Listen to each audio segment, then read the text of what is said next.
चीन में corona virus ने फिर से कहर बरपाया हुआ है। रोजाना रिकॉर्ड तोड़ के सामने आ रहे हैं। बीजिंग से 2500 किलोमीटर दूर शिनजियांग प्रांत में 21 मंजिला एक रिहायशी इमारत जल रही थी। अंदर लोग मौजूद थे और बाहर दमकल की गाड़ियां। आग इमारत की ऊपरी मंजिलों में लगी थी। पानी की बौछार इतनी ऊंचाई तक पहुंच नहीं पा रही थी। नतीजा ये हुआ कि आग पर काबू पाने में बहुत वक्त लग गया। जिस इमारत में आग लगी थी उसमें कोविड पेशेंट थे। चीन की सरकार ने उनके फ्लैट्स के दरवाजे बाहर से सील किए हुए थे। नतीजा ये हुआ कि वो अपने जलते फ्लैट्स को छोड़कर बाहर नहीं भाग पाए और जिंदा जल गए। इस घटना में कम से कम 20 लोगों की मौत हुई, जिसमें बच्चे भी शामिल हैं। वहीं चीन में फिर कोरोना बम फूट गया है। कोविड का एक नया वेरिएंट कोहराम मचा रहा है। वायरस का विस्फोट इतना खौफनाक हो चुका है कि पुराने सभी रिकॉर्ड टूट गए हैं। एक दिन में 35 हजार लोगों में कोविड इन्फेक्शन का पता चल रहा है। कोरोना को कंट्रोल करने के लिए जिनपिंग सरकार सख्त लॉकडाउन लगा रही है। जिस इलाके में कोविड के केस का पता चलता है उस पूरे इलाके को इसी तरह बैरिकेडिंग और टीन शेड्स लगाकर सील कर दिया जाता है। जिन इमारतों और घरों में कोविड मामले का पता चलता है वहां घरों को बाहर से सील किया जा रहा है। शिनजियांग के उइगिर आबादी वाले इलाके की जिस इमारत में आग लगी उनके घरों को भी ऐसे ही सील कर दिया गया था। चीन में कोरोना आउट ऑफ कंट्रोल हो गया। ये हालत तब है जब चीन में लंबे समय से जीरो कोविड पॉलिसी लागू है। जबरदस्ती लोगों का टेस्ट करवाया जा रहा है। लोगों को पकड़ कर क्वारंटाइन किया जा रहा है। 8 जिलों में 66 लाख लोगों को लॉकडाउन लगाकर कैद किया गया है।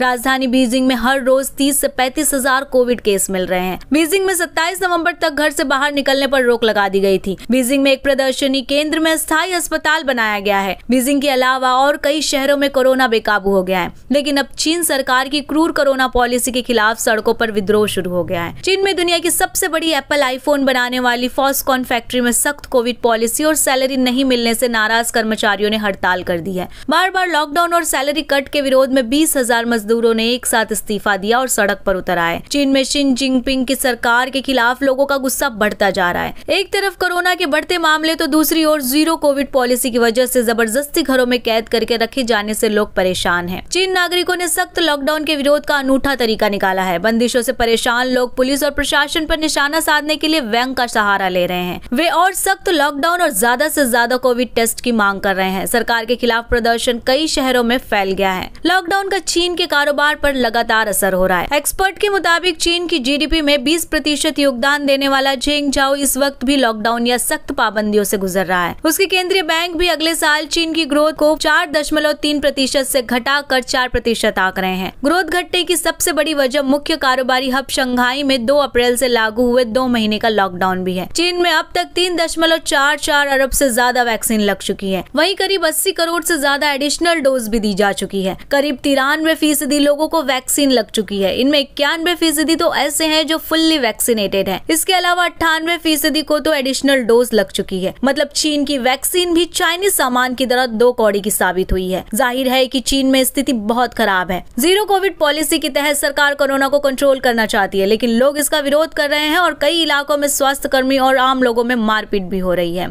इसी तरह की जानकारी के लिए सब्सक्राइब करें द न्यूज इंडीज।